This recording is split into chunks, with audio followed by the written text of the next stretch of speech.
దేవుని నామానికి మహిమ కలుగునుగాక. హల్లెలూయా, హల్లెలూయా.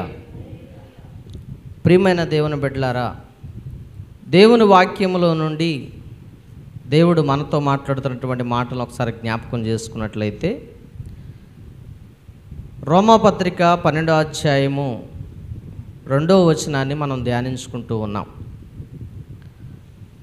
రోమాపత్రిక 12వ అధ్యాయం 2వ వచనంలో, మీరు ఈ లోక మర్యాదను అనుసరింపక ఉత్తమమును అనుకూలమును సజీవమైన దేవుని వాక్యమును పరీక్షించి తెలుసుకున్నట్లు మీ మనస్సు మారి రూపాంతరం పొందుడి అని దేవుని వాక్యం చెప్తా ఉంది. కాబట్టి ఇక్కడ మీ మనస్సు మారి రూపాంతరం చెందాలి అంటున్నాడు. మనస్సు మారటం అంటే చెప్పుకున్నాం మనం. మనస్సు మారటం అంటే ఏంటంటే చెడ్డ మనసును తీసివేసుకోవటం. మనలో ఉన్న చెడ్డ మనసును తీసివేసుకోవాలి. బైబిల్ గ్రంథంలో మనం ఎక్కువగా చూసినట్లయితే మారు మనసు అనే దాని గురించి చాలా బాగా రాశారు. ఎందుకంటే దేవుడు కోరుకునేది ఏంటంటే 99 మంది నీతిమంతుల విషయం కంటే ఆయన ఒక పాపి మారు మనసు పొందటం అనేది దేవుడు ఇష్టపడుతున్నాడు.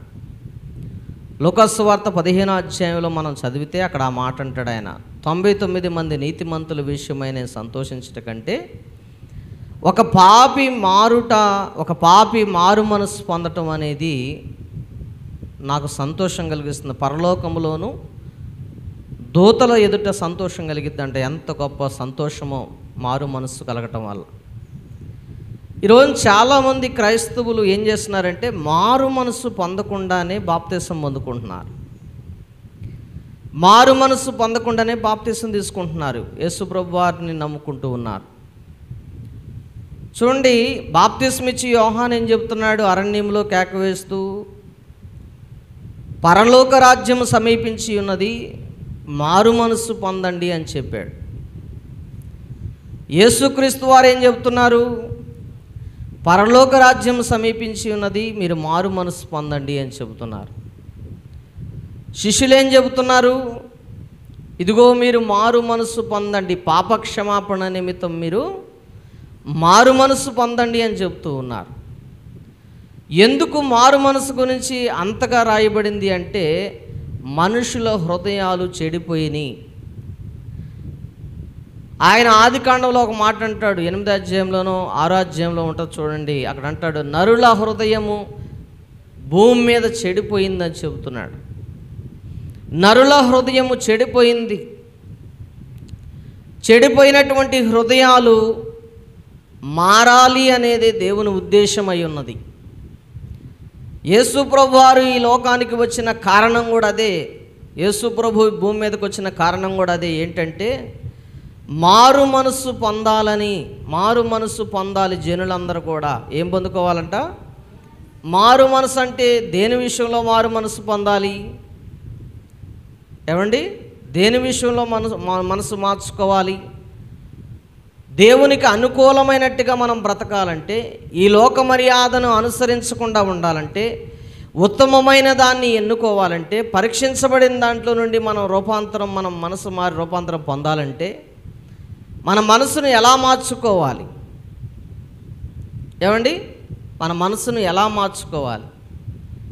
చూడండి, ఒక యజమానుడికి ఇద్దరు కుమారులు ఉన్నారంట. ఎంతమంది కుమారులు ఉన్నారు? 2 కుమారులు ఉన్నారు.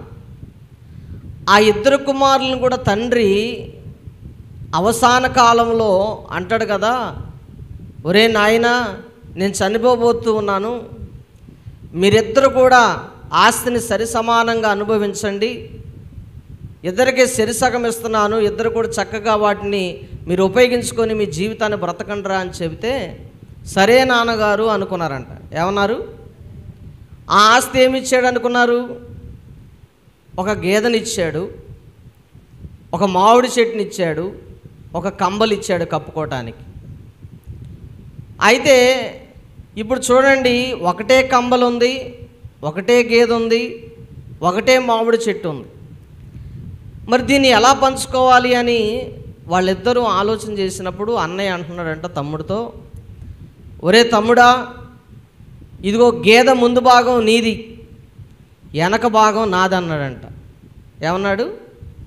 గేదె ముందు భాగము నీది, వెనక భాగము నాది. తర్వాత మామిడి చెట్టు మొదలు నీది, పైన నాది అన్నాడంట. ఏడన్నాడు? ఆ కంబలేమో పగలంతా నువ్వు ఉంచుకో, రాత్రి నేను ఉంచుకుంటానని చెప్పాడంట. ఏమండి, ఇందులో న్యాయం ఉందంటారా? ఎందుకంటారు? గేదెకి ముందు మేత వేయాల్సింది తమ్ముడు, ఎదర భాగం ఏముంది?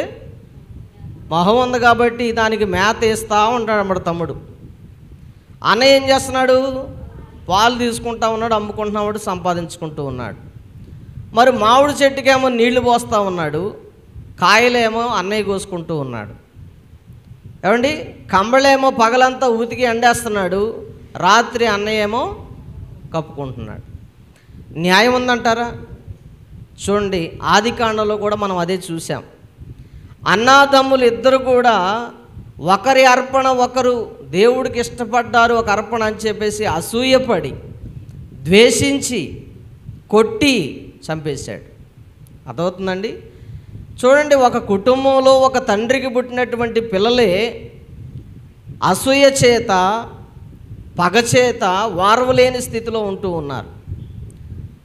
అన్నయ్య ఎక్కువ చదువుకున్నా కూడా తమ్ముడికి ఈర్షే, తమ్ముడు ఎక్కువ చదువుకున్న అన్నకి ఈర్షే, వాడికంటే వీడు గొప్పగా ఉంటున్నా కూడా వీడికి పగే. చూడండి, ఒక రోజున వారిద్దరికి పెళ్ళిళ్ళు అయినాయి. ఎవరిద్దరికండి? ఆ అన్నదమ్ములిద్దరికి పెళ్ళిళ్ళు అయినాయి.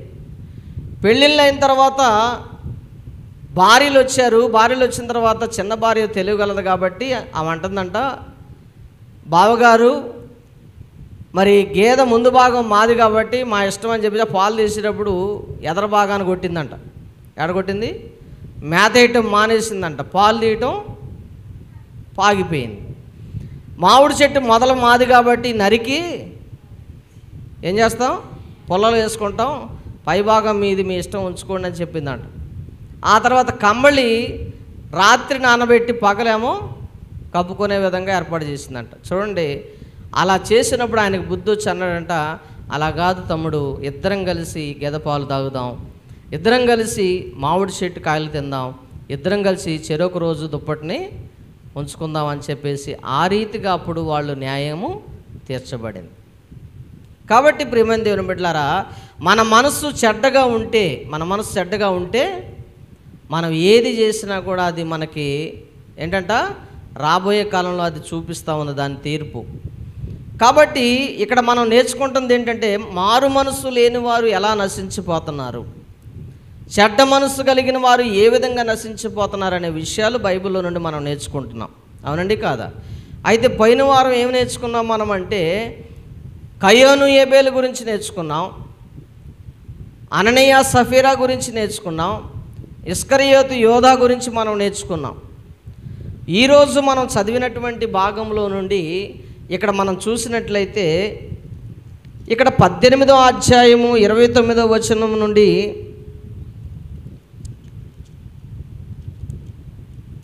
మొదటి రాజుల గ్రంథము 16వ అధ్యాయము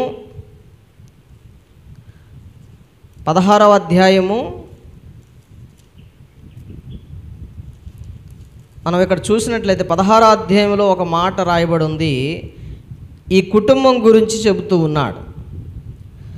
యోధారాజైన ఆసా ఏలుబడిలో 38వ సంవత్సరమున ఒమ్రీ కుమారుడైన ఆహాబు ఇశ్రాయేలు వారికి రాజై సొమ్రోన్లో ఇశ్రాయేలు వారిని 22 సంవత్సరాలు ఏలెను.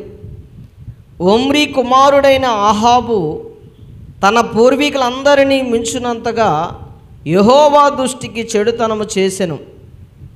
నెబాతు కుమారుడైన యెరోబాము జరిగించిన పాపక్రియలను అనుసరించి నడుచుకొనుట స్వల్ప సంగతి అనుకుని అతడు సిదోనీయులకు రాజైన ఎస్రాయేలు కుమార్తె అయిన యెజబేలును వివాహం చేసుకుని బయలుదేవతను పూజించు వారికి మొక్కుకొనేను.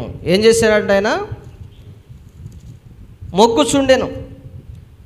ఈయన ఎవరి కుమార్తెను చేసుకున్నాడు అంటే ఆహాబు, ఒమ్రీ కుమారుడైనటువంటి ఆహాబు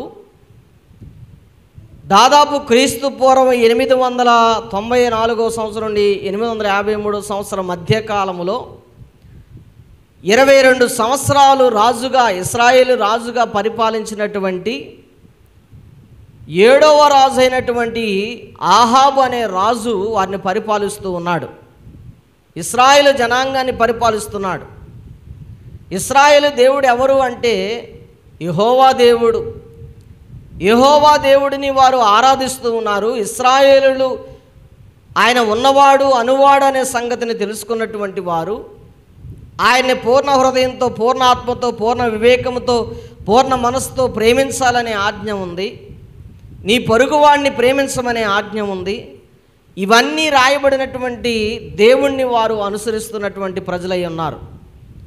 అలాంటి దేవుణ్ణి అనుసరిస్తున్నటువంటి ఆ ఇశ్రాయేలు జనాన్ని పరిపాలిస్తున్నటువంటి రాజు ఏం చేస్తున్నాడంటే యెహోవా దేవుడు దృష్టికి నీచుడుగా ఉంటూ ఉన్నాడు.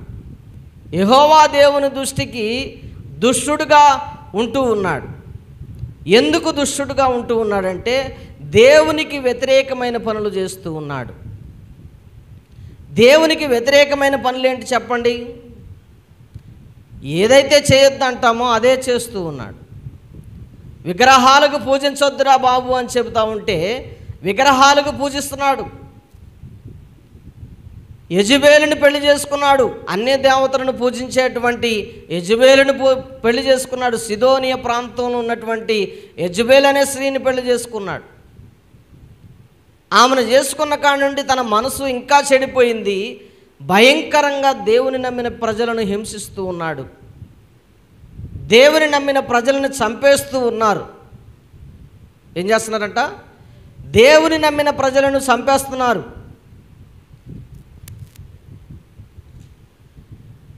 చూడండి, ఎక్కడికక్కడ కూడా విగ్రహాలు అంటే దేవుని యొక్క బలిపీఠాలు పడదోస్తూ ఉన్నారు. ఎక్కడికక్కడికి కూడా దేవునికి ఇష్టమైనటువంటి పనులు జరిగించకుండా అక్కడ ఆ దేశంలో అనేకమైనటువంటి పనులు జరిగిస్తూ ఉన్నారు.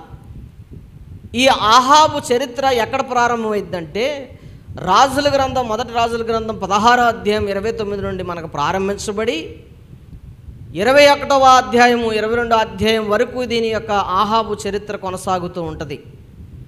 ఈ రాజు పరిపాలించినటువంటి కాలం అంతా కూడా ఇక్కడ ఎలా పరిపాలించాడో అన్ని విషయాలు చెప్తూ ఉంది. దేవునికి వ్యతిరేకమైన పనులు ఎలా చేశాడో తెలుస్తూ ఉంది. 400 మంది బయలు ప్రవక్తలను పోషిస్తూ ఉన్నాడంట. 400 మంది విగ్రహ పూజలు చేసే పూజారులను ఆయన పోషింపజేస్తూ ఉన్నాడు. బయలుదేవతలు అంటారు. ఆ దేశంలో, ఇశ్రాయేలు దేశంలో ఉన్నటువంటి ఆ ప్రజలను ఆ వైపు నడిపించడానికి, దేవుని వైపు నుండి వాటి వైపు నడిపించడానికి దేవునికి కోపం పుట్టించే విధంగా ప్రవర్తిస్తూ ఉన్నాడు ఈ రాజు. అలాంటి ఆ రాజు ఆహాబు అలా చేస్తున్నటువంటి తరుణంలో భార్య కూడా తోడై, భార్య కూడా అలా ప్రవర్తించడం ప్రారంభించింది. చూడండి, అక్కడ మొదటి ఆయన ప్రారంభ పరిపాలన మనం చూస్తాం. ఆ తర్వాత రెండవ 17-19 అధ్యాయాల్లో చూస్తే ఏలియా ప్రవక్తకు ఆయనకు జరిగినటువంటి సన్నివేశాలు మనం చూస్తాం. పైనుండి పరలోకం నుండి అగ్ని దిగి వచ్చినటువంటి సందర్భాన్ని మనం చూస్తాం. ఆ తర్వాత జరిగినటువంటి కాలంలో నాబోతు గురించి, తన ద్రాక్ష తోట గురించి జరిగినటువంటి సంభాషణ చూస్తాం.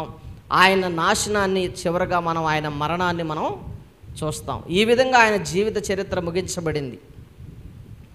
చూడండి, ఇక్కడ నాబోతు గురించి మనం చదువుకున్నప్పుడు యెజ్రాయేలు వాడైనటువంటి నాబోతు, ఒక చిన్న గ్రామంలో నివసిస్తున్నటువంటి నాబోతు, ఆయన ఒక చిన్న ద్రాక్ష తోట ఒకటి ఉందంట. ఎక్కడుందంటే అది ఈ ఆహాబు నివసిస్తున్నటువంటి నగరానికి ఆనుకొని ఉందంట. ఎక్కడుందంటండి? ఈ ఆహాబు పరిపాలిస్తున్నటువంటి నగరకు ఆనుకొని ఉన్నటువంటి ఆ యొక్క ద్రాక్ష తోటను కన్నుబడింది అనమాట. ఎవరు కన్నుబడింది దాని మీద అంటే ఆహాబు కన్నుబడింది. ఆహాబు వెళ్ళి నాబోతును అడుగుతున్నాడు, అయ్యా ఇదిగో నీ తోటను నాకు ఇవ్వు, నేను కూరగాయలు అంటే తినే కూరగాయలు వేసుకుంటాను, అందులో నీకు కావాలంటే వేరొక ద్రాక్ష తోటని ఇస్తాను, నీకు కావాలంటే ధనాన్నైనా ఇస్తాను, దానికి సరిపడ ధనాన్ని ఇస్తాను, నాకు అది ఇవ్వయా అని అడిగాడు.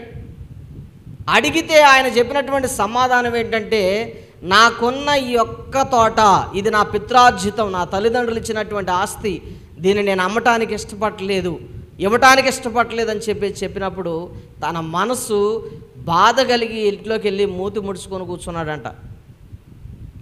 రాజు ఏం చేస్తున్నాడు? మూతి ముడుచుకొని కూర్చున్నాడు, బాధపడుతూ ఉన్నాడు.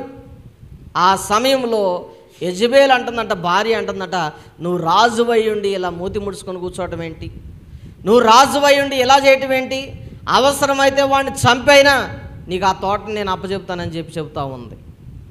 చూడండి, ఒక తాకీదు రాయించిందంట. ఏమని రాయించిందంటే, ఇదిగో మీ ప్రాంతంలో ఉన్న వారందరూ ఉపవాస దినం చాటించండి, ఉపవాస దినం చాటించి ఆ నాబోతుని అక్కడ పిలుసుకురండి అని చెప్పేసి సామంతులతో వాళ్ళతో తెలియపరిచినప్పుడు, వాళ్ళు అక్కడ తెలియపరిచినప్పుడు నాబోతుని తీసుకొచ్చినప్పుడు ఇద్దరు పనికిమాలిన వారిని, అబద్ధ సాక్ష్యం చెప్పే వారిని పెట్టారంట. చూడండి, చెడిపోయినటువంటి మనసు కలిగిన వారు, ధనానికి లోబడేవారు అబద్ధ సాక్ష్యాలు పలుకుతారు. అలా అబద్ధ సాక్ష్యాలు పలికి నీతిమంతుల్ని ఎంతోమంది చంపేశారు. అర్థమవుతుందండి? అబద్ధ సాక్ష్యాలు పలకటానికి ఈ రోజున లంచం పెడితే ఎంతమంది రారు? 1000 రూపాయలు ఇస్తానంటే అబద్ధ సాక్ష్యం చెప్పేవాళ్ళు ఉన్నారు, 10,000 ఇస్తానంటే అబద్ధ సాక్ష్యం పలికేవారు ఉన్నారు. కాబట్టి ఆ ఇద్దరు పనికిమాలిన వాళ్ళని తీసుకొచ్చి ఆయనకు వ్యతిరేకంగా అక్కడ సాక్ష్యం చెప్పించి, ఇదిగో దేవుణ్ణి రాజుని ధిక్కరించాడు. ఆయన ఎవరిని ధిక్కరించాడు? రాజుని, దేవుణ్ణి ధిక్కరించాడు. కాబట్టి ఇతని రాళ్లతో కొట్టి చంపేయండి అన్నప్పుడు ఆయన రాళ్లతో కొట్టి చంపేశారంట. ఎవరిని అంటే నాబోతుని. చూడండి, రాజుకు కలిగిన మనసు ఏంటి? ఏమండి, ఒక పేదవాడి దగ్గర ఉన్నటువంటి తోటను లాక్కోవాలనుకున్నాడు, ఒక పేదవాడి దగ్గర ఉన్నటువంటి ఆస్తిని లాక్కోవాలనుకున్నాడు. ఏమండి, మనసు పడిన దాన్ని లాక్కోపోతే దాన్ని ఏ రీతికైనా సంపాదించుకోవడానికి ఈ రోజున మనుషులు వారి జీవితాన్ని చెడ్డ మనసులోనికి మార్చుకుంటూ ఉన్నారు. అవసరమైతే చంపైనా తీసుకోవడానికి ఇష్టపడుతూ ఉన్నారు. చూడండి, కయ్యోను తన తమ్ముడిని కొట్టి చంపాడు. దేవుడు అడుగుతున్నాడు, నీ తమ్ముడు ఎక్కడున్నాడు కయ్యోను అంటే, నాకేం తెలుసు, నేను ఆయన కాపలా కాస్తున్నానా అన్నాడు. ఆయన ఎక్కడున్నాడు మరి? ఆయన తన రక్తము మొరపెడుతున్నాడు దేవుడికి. ఎవరికి మొరపెడుతుంది? మరి నాబోతు రక్తం మొరపెట్టదా దేవుడికి? మొరపెట్టదా? ఎందుకు మొరపెట్టదు? మొరపెట్టిద్ది ఖచ్చితంగా. ఆయన అంటున్నాడు, అప్పుడు ఏలియా ఓ ప్రవక్త వచ్చి, ఆ ప్రవక్త చెబుతున్నటువంటి మాట ఏంటో తెలుసా? ఇదిగో నాబోతును చంపినటువంటి అహాబు, ఇదిగో నీకు మరణం అలాగే వస్తుంది, ఆయన చంపినట్టుగానే నువ్వు చేస్తావు అన్నాడు. ఆయన రక్తం కుక్కలు ఎలాగైతే నాకేయో నీ రక్తం కూడా అలాగే కుక్కలు నాకుతాయని చెప్పేసి ఆయన ప్రవక్త ప్రవచించి వెళ్ళిపోతాడు అక్కడ ఏలియా గారు. చూడండి ఎంత గొప్ప విషయం. అంటే దేవుని వాక్యం చెబుతుంది, మారు మనసు అక్కరలేని వారి కొరకు మనం మారు మనసు వద్దు, మేము నీతిమంతులుగానే ఉంటున్నామయ్యా అన్న వాళ్ళ గురించి మనకు దిగులు అవసరం లేదు. కానీ మారు మనసు పొందే వారి విషయమై దేవుడు సంతోషపడుతూ ఉన్నాడు. ప్రతిరోజు మన జీవితంలో మారు మనసు కావాలి. ప్రతిరోజు ఎన్నో ఆలోచనలు మనలో మెదులుతూ ఉంటాయి. ప్రతిరోజు మనం ఎన్నో చెడు చూపులు చూస్తూ ఉంటాం. ప్రతిరోజు ఎన్నో చెడు ఆలోచనలు మనలో పరిగెడుతూ ఉంటాయి. వీటన్నిటికీ మనం మనస్సు మార్చుకోకపోతే మన జీవితం పాడైపోద్ది. ఏం పాడైపోద్దంట? కొంతమంది ఫ్రెండ్స్ అంటారంట, ఇదిగో ఈ ఒక్క సిగరెటేగా తాగు అంటారంట. మనం మనసు మార్చుకున్నామనుకోండి, ఒక్కసారే కదా ఎట్లా ఉండదో టేస్ట్ చూద్దామని తాగామనుకోండి, ఇక జీవితం నాశనమే. ఇక నువ్వు మానలేవు దాన్ని. 1 2 అవుద్ది, 2 3 అవుద్ది, 3 4 అవుద్ది, 5 అయిపోద్ది. మందు కూడా ఇదిగో ఒక్క మూత తాగు అని అలవాటు చేస్తే చాలు, మనం అలవాటు అయ్యేదాకా వాళ్ళు పోపిస్తారు మనకు డబ్బులు ఇచ్చి. ఏం చేస్తారు వాళ్ళు? అలవాటు అయిన పోపిస్తారు. పోపించడం మొదలుపెట్టిన తర్వాత మన రుచి తెలుసుకున్న తర్వాత మనం ఏం చేస్తామంటే ఇక దాన్ని వదిలిపెట్టాం. అర్థమవుతుందండి?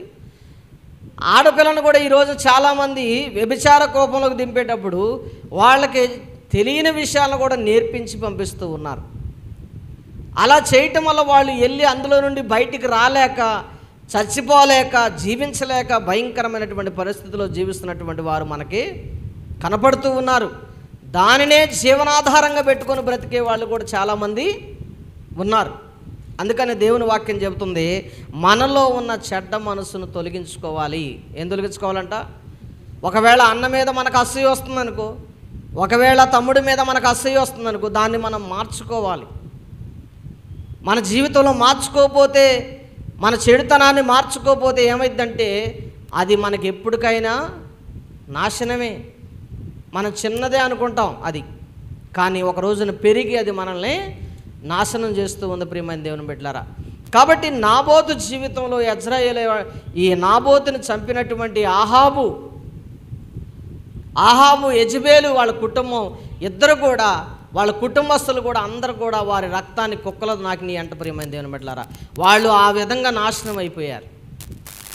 చెడ్డ మనసు కలిగిన వారు ఏ విధంగా నశించిపోతారో అనే దాని గురించి మనకి ఈ లేఖనాలన్నీ కూడా వివరించబడుతూ ఉన్నాయి. హేరోదు రాజు అయితే పురుగులు పడి చచ్చాడంట. ఎలా చచ్చిపోయాడంట? పురుగులు పడి చచ్చిపోయాడు. అలాగా అందుకని దేవుని వాక్యం చెబుతుంది, మీరు చెడు మనసు కలిగి ఉండొద్దు. దేవునికి దూరంగా ఉంటారంట వీళ్ళు. చెడ్డ మనసు కలిగిన వారు దేవునికి దూరంగా ఉంటారు. చెడ్డ మనసు కలిగిన వారు దేవునితో సహవాసం చేయలేరు. చెడ్డ మనసు కలిగిన వారు ప్రార్థన చేసుకోలేరు. చెడ్డ మనసు కలిగిన వారు వాక్యం వినటానికి ఆసక్తి చూపించలేరు. చెడ్డ మనసు కలిగిన వారు బైబిల్ చదువుకోవడానికి ఇంట్రెస్ట్ చూపించరు. నేను ఒక చిన్న షార్ట్ స్టోరీ చూశాను. ఒక యవనస్తురాలు వాళ్ళ తండ్రి బైబిల్ చదువుకోమని బైబిల్ ఇస్తే బైబిల్ పక్కన పారేసి చదువుకుంటానని చెప్పి తీసుకొని గదిలోకి వెళ్ళి ఆ బైబిల్ పక్కన పారేసి మొబైల్ ఫోన్తో ఆడుకోవటం మొదలుపెట్టింది. ఆ బైబిల్ చదవటం పక్కన పెట్టింది, మొబైల్ చూస్తాం ప్రారంభించింది. మొబైల్లో ఎవడో పురుషుడు పరిచయం అయ్యాడు. పరిచయమైన కాడి నుండి వాడితో స్నేహం చేయటం, వాడితో మాట్లాడటం, తండ్రి చెప్పిన మాట వినకుండా, బైబిల్ చదవకుండా, ప్రార్థన చేసుకోకుండా తన జీవితాన్ని ఏం చేసిందంటే వాడితో స్పెండ్ చేయటం ఇష్టపడింది. అలా ఇష్టపడి ఒక రోజున వాళ్ళిద్దరు కలిసి మరి సహజీవనం చేయటం వల్ల గర్భవతి అయింది ఆ పాప. మరి నన్ను పెళ్లి చేసుకో అంటే నేను చేసుకోనని చెప్పి వెళ్ళిపోయాడు. అప్పుడు ఏడుస్తూ ఇంటికి వచ్చి తండ్రిని హత్తుకొని ఏడుస్తూ అంటుంది, నాకు ఈ ఫోన్ వద్దని పక్కన పడేసి బైబిల్ తీసుకుని వెళ్ళి ప్రార్థన చేయటం మొదలుపెట్టింది. చూడండి, నీ మనసు మార్చుకొని నీ జీవితాన్ని సరి చేసుకుంటే వాక్యం నేను సరిచేసిద్ది. కాబట్టి చాలామంది ఈ రోజున పిల్లలు, యవన పిల్లలు, పెద్దలు, ఏమండి చిన్నవారు అందరూ పాడైపోతున్నారు. కారణం ఏంటంటే వారి మనసు చెడిపోయింది. వారి మనసు ఏమైపోయింది? చెడిపోయింది. ధనాన్ని ప్రేమించినంతగా తల్లిదండ్రులను ప్రేమించలేకపోతున్నారు. ధనాన్ని ప్రేమించినంతగా మరి పెద్దలకి గౌరవించలేకపోతూ ఉన్నారు. ఏమండి ఈ రోజున ధనానికి విలువ ఉందంటారా? విలువ ఉందంటారా? ఉంది. ఎందుకంటే ధనం ఎక్కువ ఎవరి దగ్గర ఉందో వాడిని ప్రేమిస్తున్నారు. ధనం ఎక్కువగా కార్లలో తిరిగే వాడిని ఎక్కువగా గౌరవిస్తూ ఉన్నారు. పేదవాడికి ఎప్పుడన్నా కూల్ డ్రింక్ పోసారండి? కానీ మన ఇంటికి వచ్చినటువంటి కారులో వచ్చినటువంటి దర్జాగా వచ్చినటువంటి వాళ్ళకి మనం కూల్ డ్రింక్ ఇస్తూ ఉంటాం. కాబట్టి చూడండి, దేవుని వాక్యం చెబుతుంది మన మనస్సు పాడైపోయిందంట, దాన్ని మార్చుకోమని చెబుతున్నాడు దేవుడు. మార్చుకో, ఇకనైనా నీ జీవితాన్ని ఇకనైనా మార్చుకో, మారు మనసు పొందు అంటున్నాడు. చాలామంది దేవుని నమ్మిన బిడ్డలే, దేవుని కలిగినటువంటి బిడ్డలే మనస్సు మారనటువంటి వాళ్ళు ఉన్నారు. కొంతమంది నాతో చెబుతూ ఉన్నటువంటి మాటలు ఏంటంటే, అయ్యగారు వీళ్ళు ప్రార్థనకి వెళ్తారు కానీ వీళ్ళు మనసు మారలేదండి, వీళ్ళ పరిస్థితి మారలేదండి, వాళ్ళ స్థితిగతులు మారలేదండి, కానీ వాళ్ళు దేవుని నమ్మినమని చెబుతున్నారు కానీ అన్నీ అబద్ధాలేనండి, అన్నీ బూతులేనండి, అన్నీ సరసోక్తులేనండి, అల్లరితో కూడిన పాటలండి. మనం ఒక ఆయన పెళ్లి చేసుకుంటూ పెళ్ళంతా పరిశుద్ధ వివాహం, పెళ్ళైన తర్వాత డీజే సాంగ్స్. ఏం సాంగ్స్ అంట? పెళ్ళైన తర్వాత డీజే సాంగ్స్. వాళ్ళ ఇష్టమే, తాగి ఎగట్టమే. ఇంకెక్కడ ఉందో పరిశుద్ధ వివాహం? అక్కడ ఉందంటారా? దేవునికి మహిమ ఉందంటారా? అందుకని చూడండి, చెడ్డ మనసు కలిగి మనం జీవిస్తూ ఉన్నాం. ఆ మనసుని మార్చుకోమని దేవుడు చెబుతున్నాడు. ఆ మనసు మారితేనే నువ్వు బాప్తిసం తీసుకున్నదానికి యోగ్యత. ఆ మనస్సు మారితేనే నువ్వు బాప్తిసం పొందిన దానికి అదొక నిరీక్షణ, పరలోక రాజ్యానికి మార్గం, నిత్య జీవాన్ని పొందుకోవడానికి అవకాశం ఉంటుంది. మనసు మారకుండా మనం ఎన్ని చేసినా కూడా ప్రయోజనము ఉండదు. అందుకని అంటాడు, మారాలి మారాలి నీ మనసే మారాలి, ఆ మారిన మనసు దేవునికిస్తే ఫలితము ఉంటుంది. మారాలి మారాలి నీ మనసే మారాలి, ఆ మారిన మనసు దేవునికిస్తే ఫలితము ఉంటుంది. మారామంటూ గొప్పలు చెబుతారు, ఆ గొప్పలు కాస్త సాగకపోతే గోతిలో పడతారు.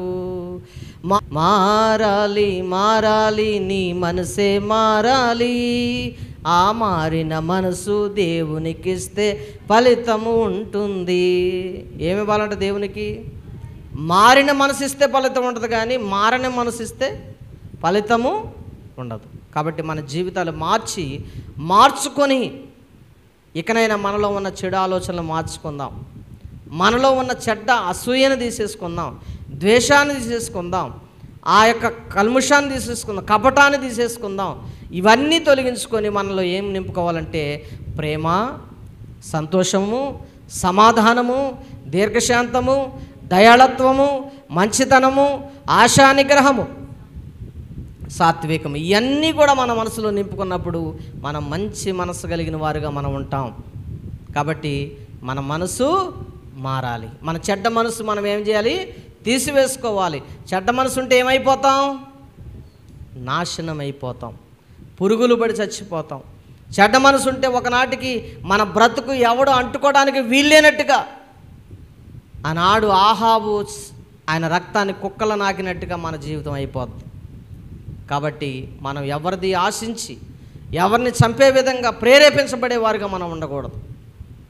మన అతను అన్న వదిలని ఏమండి ఏమిచ్చారు? అదేదో మందిచ్చి వారిద్దరిని కూడా సైనైడ్ మందిచ్చి చంపేశారు. ఆస్తి కోసం చంపేశారు. ఏమండి మనసు మంచిగుందండి వాళ్ళది. ఏమండి ఆస్తి కోసం సొంత బంధువులు చంపుకుంటావా?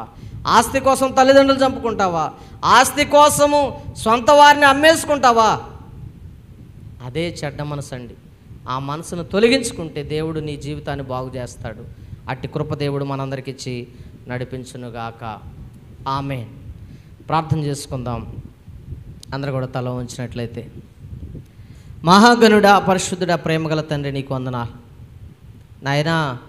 నాబోతు జీవితంలో నుండి నాయన యథార్థంగా ఉన్న ఒక మనిషిని నిర్దాక్షిణ్యంగా ఇదిగో నాయన కపటోపాయముతో, మోసముతో, చెడ్డ మనసుతో చంపేశారయ్యా. కాబట్టి నా తండ్రి ఇదిగో నాయన ఈ రోజుల్లో మంచిని చంపేస్తున్న వారు ఎంతోమంది ఉన్నారయ్యా. నీతిని చంపేస్తున్న వారు ఎంతోమంది ఉన్నారయ్యా. యథార్థతను చంపేసేవారు ఎంతోమంది ఉన్నారయ్యా. డబ్బుతో కొనేస్తున్నారు సత్యమును నాయన ప్రభువా. కానీ మీరు అంటున్నారయ్యా, ఇదిగో ఏదో ఒక రోజు సత్యం గెలుస్తుందని చెప్పారు అయ్యా. ఇదిగో నాబోతు రక్తము తాగిన నాకిన కుక్కలు ఇదిగో నాయన ఆనాడు మరి ఆహాబు రాజు యొక్క రక్తమును కూడా నాకినట్టుగా మేము చూస్తూ ఉన్నాం తండ్రి.